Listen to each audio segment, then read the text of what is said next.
Hello बच्चों, welcome back to my YouTube channel LTR GK study पे आप सभी का स्वागत है। मेरा नाम है कलाम और आप देख रहे हैं LTR GK study YouTube channel. तो दोस्तों चलिए आज हम बात करने वाले हैं, नेक्स्ट पॉइंट लेकर के आए हैं सामाजिक विज्ञान का, पॉलिटिकल साइंस यानी कि राजनीतिक विज्ञान के बारे में लेकर के आए हैं, जो है हमारा अध्याय नंबर 3। अध्याय 3 पे चर्चा कर रहे थे। हमें संसद क्यों चाहिए, क्यों जरूरी है संसद, ये हमारा चैप्टर है, अध्याय नंबर 3 है, क्लास 8 का यानी कि राजनीतिक विज्ञान का।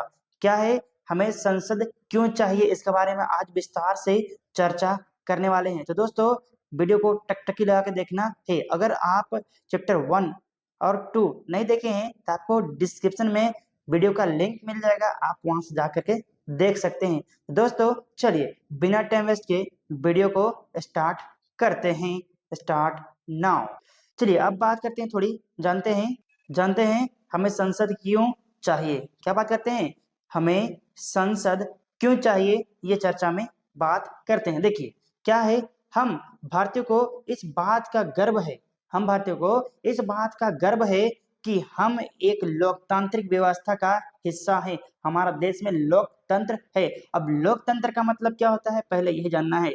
लोकतंत्र को हम लोग दो भागों में तोड़ देते हैं बेटा। कितने भागों में, दो भागों में लोकतंत्र को तोड़ देते हैं। एक है लोक और प्लस तंत्र, ये ना है, लोकतंत्र को तोड़ते हैं।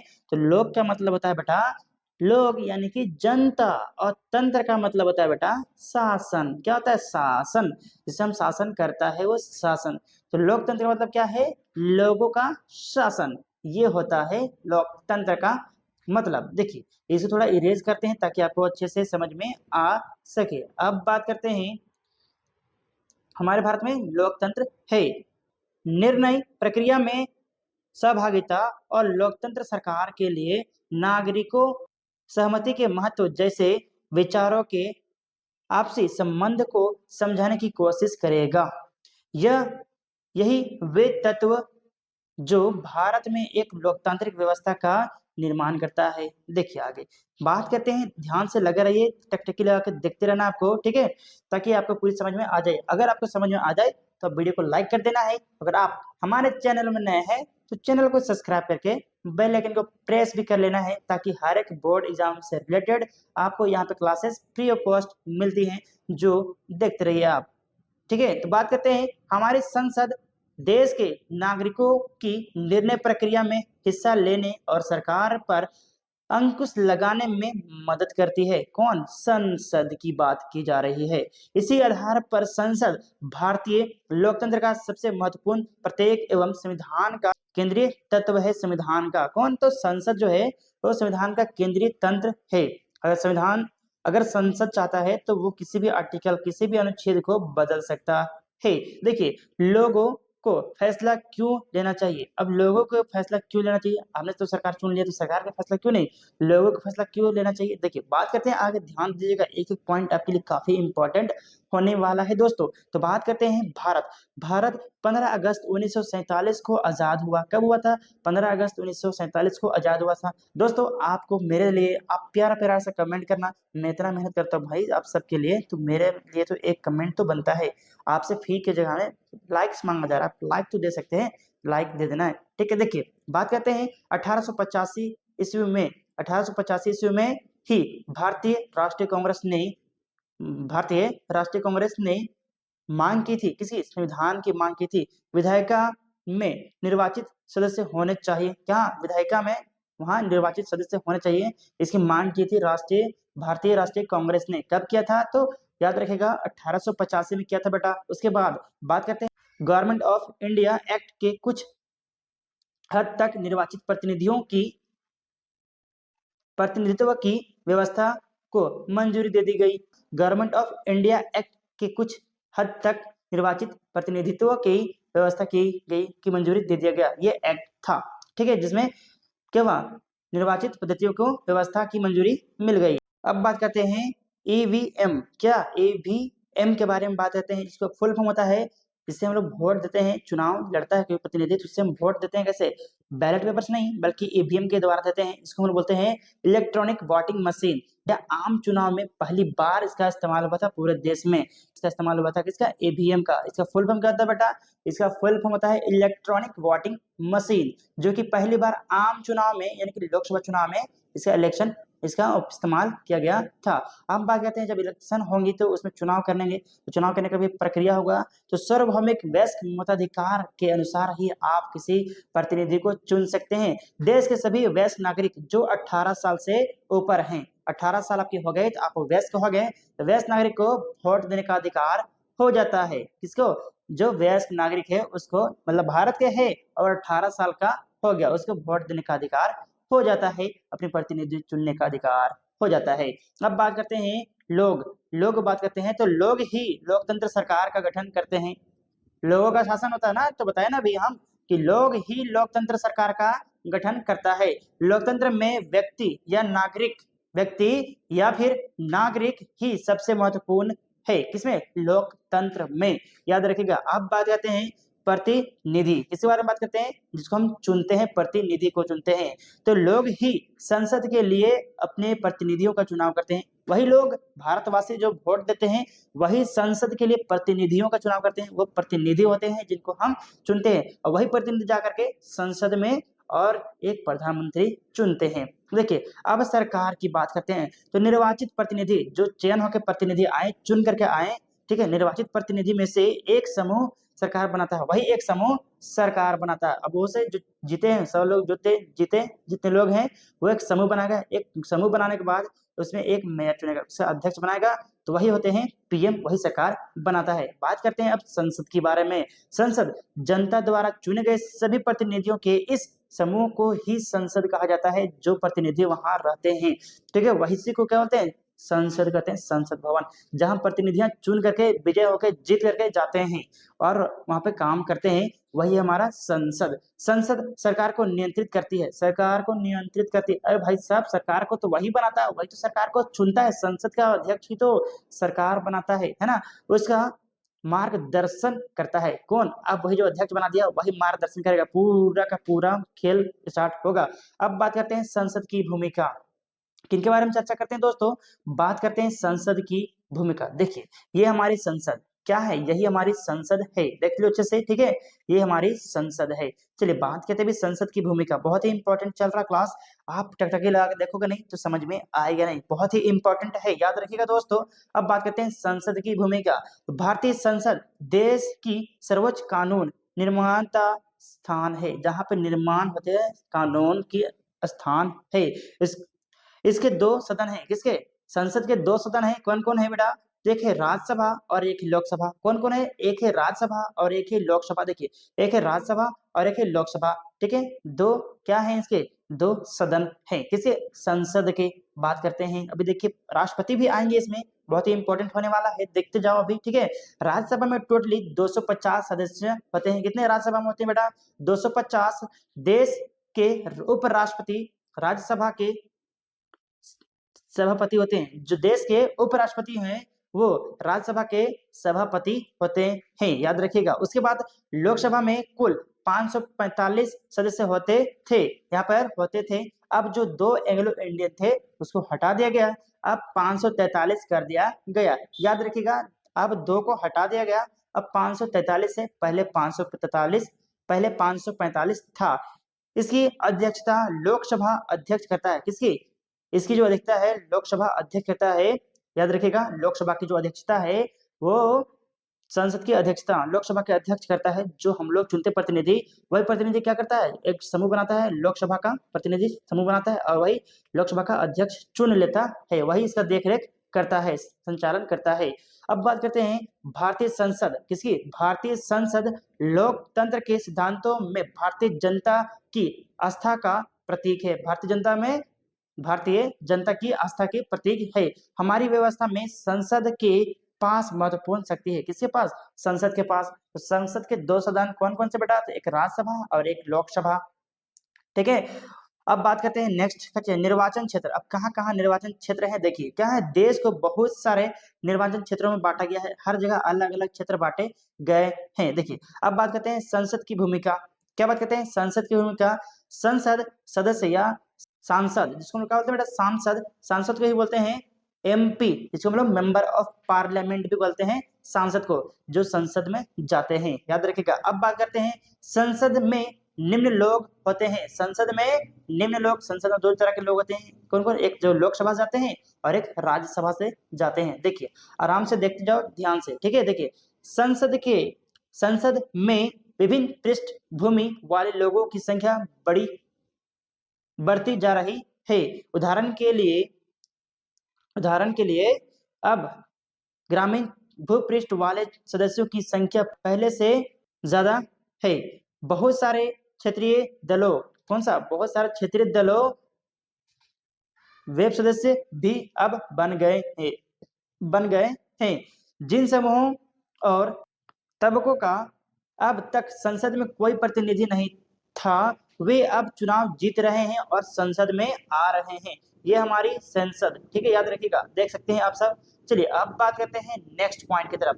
क्या बात करेंगे दोस्तों, नेक्स्ट पॉइंट आपका बहुत ही इंपॉर्टेंट क्लास चल रहा है, टक टक के लिए आके वीडियो को अंत तक देखना है, नहीं तो आपको एक भी समझ में नहीं आएगा, क्योंकि ये राजनीतिक विज्ञान है, पॉलिटिकल साइंस है। अगर वीडियो अच्छी लगे तो वीडियो को लाइक कर देना है। अगर आप हमारे चैनल में नए हैं तो चैनल को सब्सक्राइब भी कर लेना है, ताकि आपको इससे रिलेटेड वीडियो सबसे पहले आप सभी तक पहुंच सके दोस्तों। तो चलिए अब बात करते हैं, राष्ट्रीय सरकार का चुनाव करना है। किसकी, राष्ट्रीय सरकार के चुनाव करते हैं। देखिए यदि कोई राजनीतिक दल सरकार बनाना चाहता है तो उसे निर्वाचित सदस्यों में से बहुमत प्राप्त होनी चाहिए। उसको कितना बहुमत, हमारे जो 545 सीटें थी, 543 सीटें जो थी, 543, उनमें से आधा से एक अधिक सीटें लानी पड़ेंगी, तभी वो सदस्य अपने सरकार बना सकता है। लोकसभा में कुल 543 निर्वाचित सदस्य थे, है ना, और 2 मनोनीत सदस्य होते थे। अब इसको हटा दिया गया।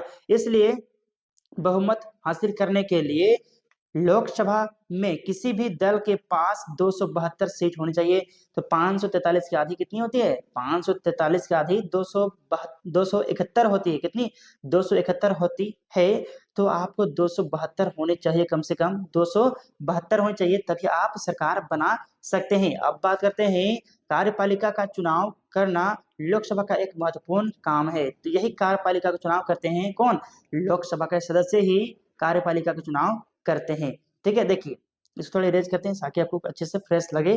ठीक है, देखिए अब बात करते हैं कार्यपालिका के बारे में। किसके बारे में, कार्यपालिका के बारे में। आपने बात करते हैं कार्यपालिका के बारे में। देखिए संसद द्वारा बनाए गए कानूनों, जो संसद कानून बनाता है, संसद द्वारा बनाए गए कानूनों को इम्प्लीमेंट करवाता है। ठीक है, क्या करवाता है, इम्प्लीमेंट करवाता है, कानूनों को लागू करवाता है, लागू करवाने के लिए काम करता है। ठीक है, इम्प्लीमेंट करवाता है।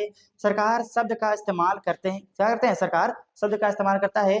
तो हमारे जहन में अक्सर यही कार्यपालिका आते हैं जो इम्प्लीमेंट करवाता है। अब बात करते हैं दोस्तों प्रधानमंत्री की। किसकी बात करते हैं, प्रधानमंत्री की। लोकसभा में सत्ताधारी दल का मुखिया होता है प्रधानमंत्री। जो लोकसभा में विजय होकर जाते हैं ना, जीत के जाते हैं, वही एक क्या बनाते हैं, उसका एक मुखिया होता है, वही बनता है सरकार, वही बनता है पीएम। क्या बनता है, वही बनता है पीएम, यानी कि प्रधानमंत्री, हम इंग्लिश में बोलते हैं प्राइम मिनिस्टर। अब बात करते हैं राज्यसभा। किसके बारे में बात करते हैं, राज्यसभा। तो राज्यों की प्रतिनिधियों के रूप में काम करती है। क्या करती है, राज्यों के प्रतिनिधियों के रूप में काम करती है।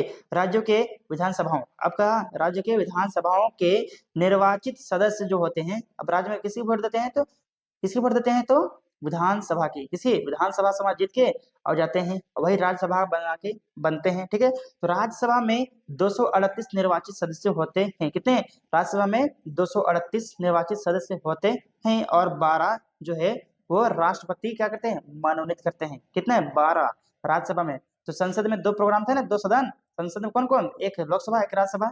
तो राज्यसभा में कितनी सीटें थी, राज्यसभा में कितनी सीटें थी, तो राज्यसभा में थी कितने, 250 थी ना राज्यसभा में, राज्यसभा में 250 और लोकसभा में 543। ठीक है, तो इसमें क्या करता है, आपको 238 निर्वाचित होकर, यानी कि जनता चुनती है, और 12 सदस्यों को जो राज्यसभा में काम करते हैं उसको राष्ट्रपति चुनता है। अब बात करते हैं गठबंधन की। अब गठबंधन क्या होती है? गठबंधन सरकार जो साझा सरकार होती है, गठबंधन कर लेती है, एक दूसरे से मिल जाते हैं। अब बात करते हैं थोड़ी, नेक्स्ट है यूपीए। क्या होता है यूपीए के बारे में जानते हैं? इसका नेतृत्व भारतीय राष्ट्रीय कांग्रेस करती है। किसका?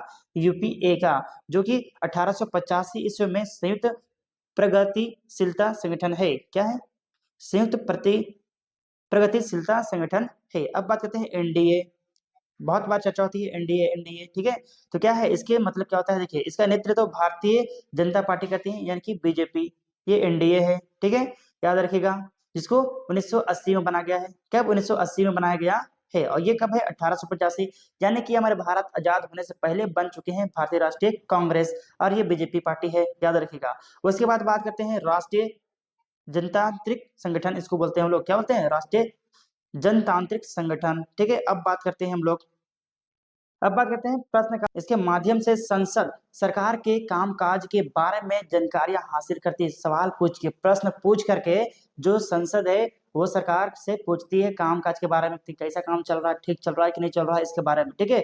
इसके जरिए संसद कार्यपालिका को नियंत्रित करती है। इसी के जरिए संसद जो है वो कार्यपालिका को नियंत्रित करती है, देख रेख करता है क्या आप सही काम कर रहे हैं कि नहीं कर रहे हैं। दूसरा काम किसका है? संसद का काम है, यही देख रेख करते हैं, सारा कुछ कार्यपालिका का नियंत्रण करते हैं, सवाल पूछ पूछ करके। चलिए अब नेक्स्ट पॉइंट, इसके बारे में बात करते हैं। देखिए, नेक्स्ट बात करते हैं हम लोग, काफी इंपॉर्टेंट चल रहा क्लास, अब लास्ट होने वाला है दोस्तों, तो वीडियो को टैक्टिकल लगा के देखते रहिए अभी तक। अगर आप सब देख रहे हैं, यानी कि आप सब एक बहुत ही बेस्ट क्वालिटी के स्टूडेंट हैं। आप फ्यूचर में अगर सही में चाहते हैं कि रिजल्ट बेस्ट हो, तो भाई आपका रिजल्ट बेस्ट होगा। आपको मेहनत की जरूरत है, लगन की जरूरत है। अगर लगन से आप भाग गए तो आपकी मेहनत कामयाब नहीं होगी, लेकिन अगर आप मेहनत करते रह गए तो कामयाबी आपको जरूर मिलेगी। एक चींटी भी है ना, जब चींटी एक चीनी का दाना लेके चढ़ती है ना दीवारों पे, तो 10 बार गिरती है, याद रखिएगा, 10 बार गिरती है, फिर भी हार नहीं मानती है, वही सिकंदर कहलाती है। अगर आपको एक बार में समझ में ना आए तो आप 2 बार देख सकते हैं, 3 बार देख सकते हैं, कितने बार भी देख सकते हैं, इसमें कोई रोक टोक नहीं, इसमें कोई फील लिया नहीं जा रहा है बच्चों, ठीक है। आप पूरे को पूरा देख सकते हैं कई बार, है ना। तो याद रखिएगा। अब बात करते हैं नेक्स्ट, लोकतंत्र के स्वस्थ संचालन में विपक्षी दल एक अहम भूमिका निभाती है। जो विपक्षी दल होते हैं, जो जीत नहीं पाते हैं, वो विपक्षी दल होते हैं, और वो अहम भूमिका निभाती है। वो खुद सवाल खड़ा करता है, बेटा तू कर कर, जल्दी कर, कैसे कर रहा, नहीं कर रहा, इसके बारे में पूरा देखभाल करता है विपक्षी दल। यहाँ गलती करेगा ना बेटा, तेरा वहां पूछेंगे जरूर। ऐसा करता है विपक्षी दल। देखिए क्या है, प्रश्नों संसदों के प्रश्नों से सरकार को भी महत्वपूर्ण फीडबैक मिलता है। क्या कहता है? फीडबैक मिलता है कि आप सही काम कर रहे हैं कि नहीं कर रहे हैं, इसके बारे में संसद से सरकार को फीडबैक मिलता है। अगर सही कर रहा तो अच्छी बात है, नहीं कर रहा तो भी फिर सुनवाई की जाएगी। अब देखिए बात करते हैं जनप्रतिनिधियों के रूप में, किसे? जनप्रतिनिधियों के, जनप्रतिनिधि क्या होता है? जनता के जो प्रतिनिधि होते हैं उसी को बोलते हैं जनप्रतिनिधि। तो जनप्रतिनिधियों के रूप में संसद को नियंत्रित, किसको? संसद को नियंत्रित और निर्देशित और सूचित करने में सांसदों की एक अहम या फिर महत्वपूर्ण भूमिका होता है, और यह भारतीय लोकतंत्र का एक मुख्य आयाम है, ठीक है, याद रखिएगा। अब बात करते हैं जरा कानून के बारे में, थोड़ी दूसरी पॉइंट क्या है? कानून बनाना संसद की, ठीक है। देखिए, कानून बनाना संसद का एक महत्वपूर्ण काम है। जो भी काम होता है वो संसद में ही होता है, और वो कानून बनाने का काम भी इन्हीं का काम होता है। संसद में 84 सीट अनुसूचित जाति के लिए आरक्षित है। कितने? याद रखिएगा, संसद में 84 सीट किसके लिए? अनुसूचित जाति के लिए, जिसको हम लोग क्या बोलते हैं? एससी बोलते हैं। उसके बाद 47 सीटें अनुसूचित जनजाति के लिए रखी गई हैं। कितनी? अनुसूचित जनजाति के लिए 47 सीटें रखी गई हैं, जिसको हम लोग एसटी बोलते हैं, याद रखिएगा। चलिए अब बात करते हैं लोग और उनमें प्रतिनिधि, हमारा लास्ट पॉइंट होगा। देखिए ध्यान दीजिएगा और प्रैक्टिकल आके लास्ट तक देखिएगा, तो ही आपको समझ में आने वाला है। सहमति का विचार, किसका? सहमति का विचार लोकतंत्र का प्रार्थना बिंदु होता है। सहमति का मतलब है, सहमति का मतलब है चाह, क्या है? चाह या स्वीकृत,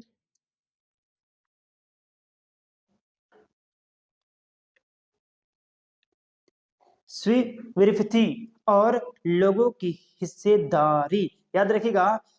लोगों का निर्णय ही लोकतांत्रिक सरकार का गठन करता है। लोगों का निर्णय, जो लोग निर्णय करते हैं वही लोकतांत्रिक सरकार का गठन करता है और उसके काम-काज वे बारे में फैसला लेते हैं। उनके काम-काज के बारे में फैसला भी जनता ही करती है। इस तरह के वेब लोकतंत्र वेब पीछे मूल सोच यही होता है कि व्यक्ति या नागरिक ही सबसे महत्वपूर्ण होता है और स्तर पर सरकार एवं अन्य सामाजिक संस्थानों में इन नागरिकों की आस्था होनी चाहिए। तो दोस्तों कैसा लगा वीडियो? अगर वीडियो आपको अच्छी लगी है तो वीडियो को लाइक कर देना है। अगर आप हमारे चैनल में नए हैं तो चैनल को सब्सक्राइब करके बेल आइकन को प्रेस कर लेना है ताकि आपको इस तरह के रिलेटेड वीडियो सबसे पहले आप तक पहुंच सके। तो दोस्तों मिलेंगे फिर नेक्स्ट वीडियो में शाम में, तब तक के लिए जय हिंद, वंदे मातरम।